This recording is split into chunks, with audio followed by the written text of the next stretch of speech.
Hello guys and welcome to TechTricks tutorial. In today's video, I will show you the step-by-step tutorial on how to use voice effects in CapCut. So by the end of this video, you will learn how to do them. So without further ado, let's get into it. So the first thing that we need to do is to go here on our project, which is right here. So this is an example of my voice, and if we play the video, hello guys and welcome to TechTricks. So that is what I sound like when I speak. But what we're going to do here is to use voice effect.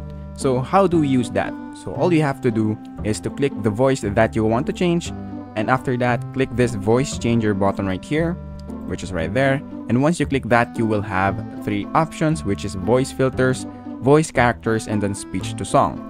And what we're going to do is to use this voice filter right here. How do we use them? So let's say for example that I want to make my voice higher. So all I have to do is to click this. Hello guys and welcome to TechTricks tutorial. In today's video, so as you can see, my voice is now higher, but if I want to change the pitch and timbre of my voice, all I have to do is to go here on the bottom, so I can change how my pitch sounds, and then of course my timbre sounds. And if you play the video again, welcome to TechTricks tutorial. In today's video, I will show you the step-by-step tutorial on how to use voice effects on CapCut.